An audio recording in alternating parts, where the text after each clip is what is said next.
Assalamualaikum warahmatullahi wabarakatuh. Perkenalkan, nama saya Muhammad Barli Fasya dengan NIM 03051281823051. Saya dari jurusan Teknik Mesin, Fakultas Teknik Universitas Sriwijaya. Kami di sini memakai buku yang diberi oleh Profesor Amrifan Saladin. Seperti ini contoh buku. Ini berjudul Getaran Mekanik Vibration Mekanik tahun ajaran 2017-2018. Apa itu getaran mekanik? Getaran mekanik adalah gerakan bolak-balik dalam suatu interval waktu tertentu. Gerakan berhubungan dengan gerak isolasi benda dan gaya yang berhubungan dengan gerak tersebut. Pentingnya belajar getaran mekanik. Pertama, mengurangi efek negatif getaran melalui desain mesin yang baik. Kedua, semua alat gerak mempunyai masalah getaran karena ketidakseimbangan mekanisme. Contoh, mechanical force karena material fatigue. Contoh yang kedua, getaran dapat mengakibatkan kerusakan yang lebih cepat, kerusakan atau kehausan. 3. Dalam proses manufaktur, getaran dapat menyebabkan hasil yang buruk. Selain efek merusak, getaran dapat digunakan hal-hal yang berguna seperti getaran digunakan dalam pile driving, vibratory testing of material. Contoh yang kedua nih. Getaran dinaikkan untuk efisiensi dari proses permesinan, casting, dan forging. Getaran itu terdiri dari 3. Pertama, getaran bebas, getaran paksa. Getaran teredam dan tak teredam. Getaran deterministis dan random. Apa itu getaran bebas? Getaran bebas terjadi jika sistem berisolasi karena bekerjanya gaya yang ada dalam sistem itu sendiri atau inherent. Getaran paksa adalah getaran yang terjadi dalam rangsangan gaya luar. Jika rangsangan tersebut berisolasi, maka sistem dipaksa untuk pada frekuensi rangsangan. Jadi gaya dipaksa sampai menyesuaikan frekuensi rangsangan. Oke, di sini kita akan melanjutkan getaran deterministik. Sinyal disebut deterministik selama harga dari sinyal dapat diprediksi. Getaran random. Pertama, tidak memiliki sinyal yang periodik maupun harmonik. Kedua, harga dari getaran random tidak dapat diprediksi. Ketiga, tetapi getaran random bisa digambarkan secara statistik. Getaran bebas tanpa peredam. Apa sih getaran bebas tanpa peredam? Getaran redaman dianggap dapat diabaikan dan tidak ada gaya luar yang mempengaruhi massa atau getaran bebas. Dalam keadaan ini, gaya yang berlaku pada pegas adalah Fs. Di sini saya akan dibuatkan di kertas. Apa sih gaya peredam dan bagaimana cara membuat rumusnya?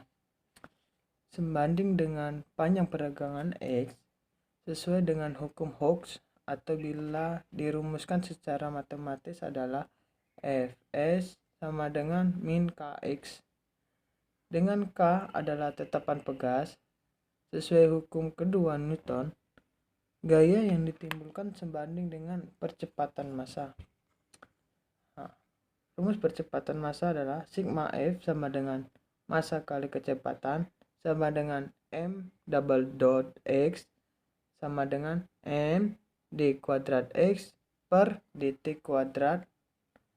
Karena F sama dengan Fs, kita mendapatkan persamaan diferensial biasa berikut seperti m double dot x ditambah Kx sama dengan 0.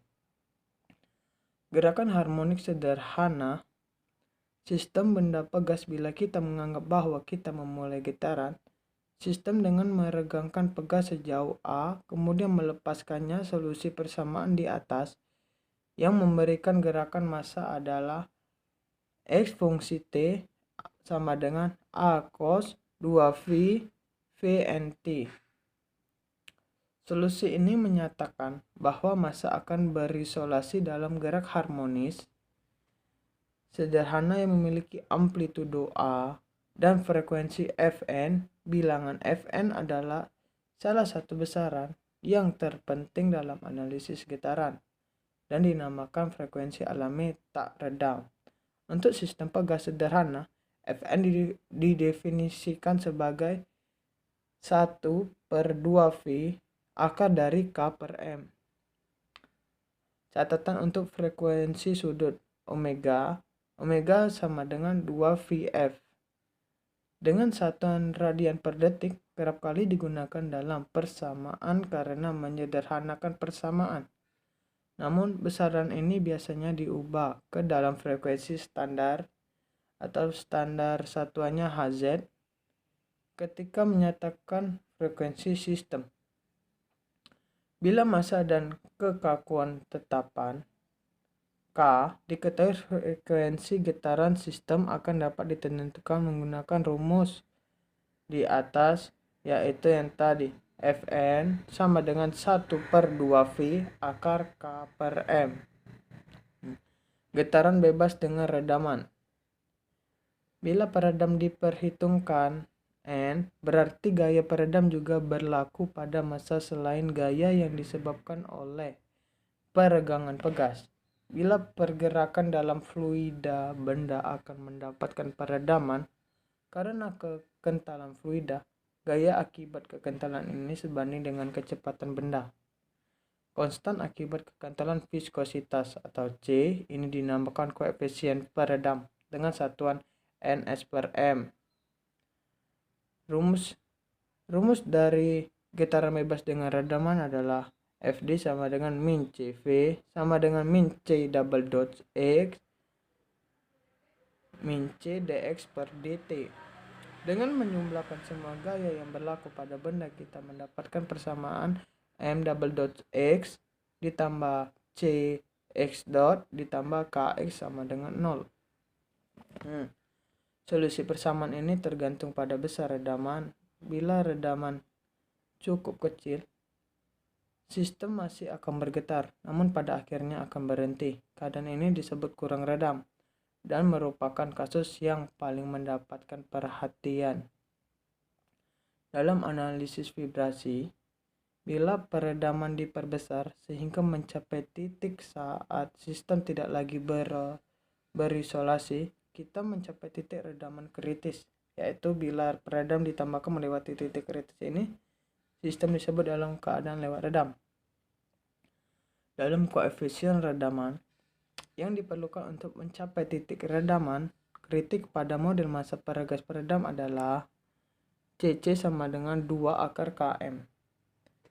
Untuk mengkarakteristikkan jumlah peredam dalam sistem menggunakan nisbah yang dinamakan nisbah redaman. Nisbah ini adalah perbandingan antara peredam-peredam sebenarnya terhadap jumlah peredam yang diperlukan untuk mencapai titik redaman kritis.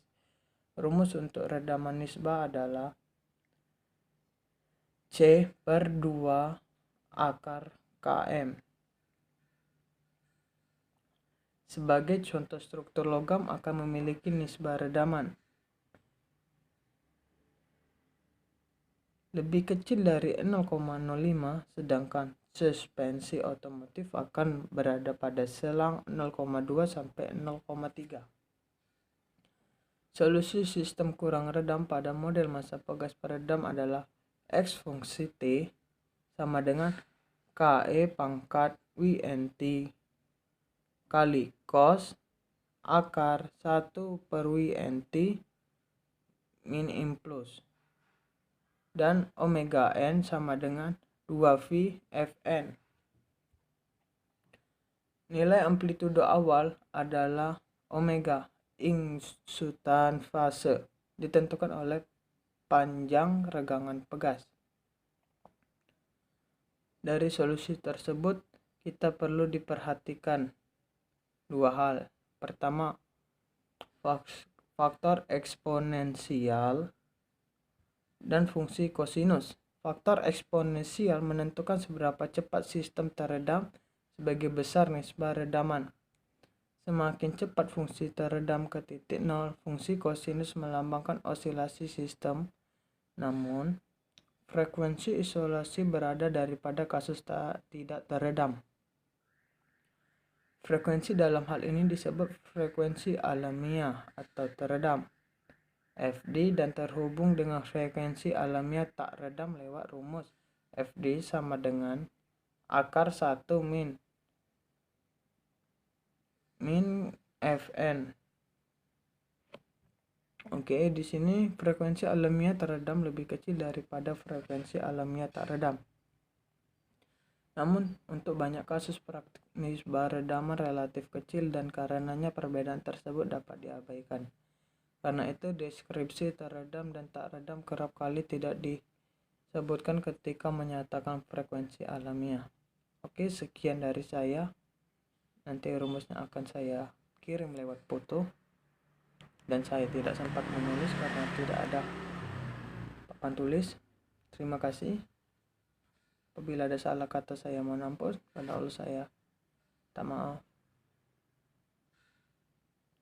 Pada Allah saya mohon ampun. Apabila saya menjelaskan dengan salah kata saya mohon maaf. Bila taufik walhidayah. Wassalamualaikum warahmatullahi wabarakatuh.